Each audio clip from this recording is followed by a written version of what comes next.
বলছেন যে নানান ধরনের অভিযোগ পাওয়া যাচ্ছে, চাঁদাবাজি টেন্ডারবাজির সঙ্গে কেউ কেউ ইনভলভ জড়িয়ে পড়েছেন। আসলে নূর ভাই আমাদের বড় ভাই, অনেক কথা বলতে চাচ্ছি না। উনি তো পলিটিক্স করেন, তো রাজনীতিটা কি সচিবালয় আর ফার্স্ট হোটেলে কি না, সেটা একটু ওনাকে জিজ্ঞাসা করা দরকার। আসলে এর বাইরেও তো পলিটিক্স আছে বাংলাদেশে। উনি পলিটিক্সটা কোথায় করেন? সচিবালয় এবং ফার্স্ট হোটেল কেন্দ্র করে আসলে বাংলাদেশে পলিটিক্স হয় না। পাশাপাশি হচ্ছে ওনার দলের যারা কালকে সংবাদ সম্মেলন করছে, তাদের অধিকাংশই আমাদের সাথে যোগাযোগ করছে পার্টিতে আসার জন্য। আমরা কিন্তু কোয়ালিটিটা দেখেছি, কোয়ান্টিটিটা আমরা দেখিনি সেই জায়গা থেকে।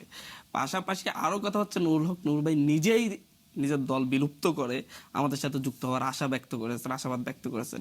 সেই জায়গা থেকে আমরা বিষয়টাকে বলেছি যে হচ্ছে আমরা অবশ্যই আদর্শিকভাবে অনেক দিক থেকে আমাদের মিল আছে, কিন্তু আমরা প্রাথমিকভাবে কোন একটা দলকে বিলুপ্ত করে এনে আমাদের এখানে অনেক ধরনের সমালোচনা হতে পারে, হতে পারে।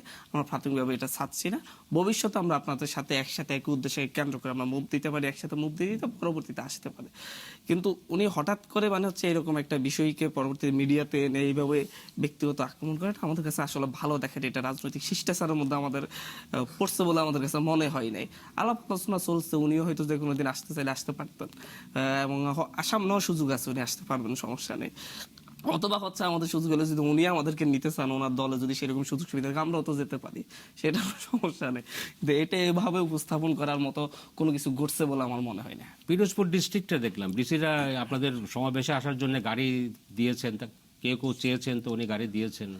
না, এটা ঘটেছে আসলেই। এটার জন্য আমরা দুঃখ প্রকাশ করতেছি এই মিডিয়াতেই।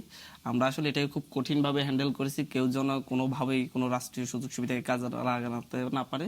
যদিও সেখানকার ডিসি যেই বিষয়টা বলেছেন যে হচ্ছে আহতদের একটা অংশ গিয়ে ওনাকে চাপ প্রয়োগ করে ওনার থেকে নিয়েছেন।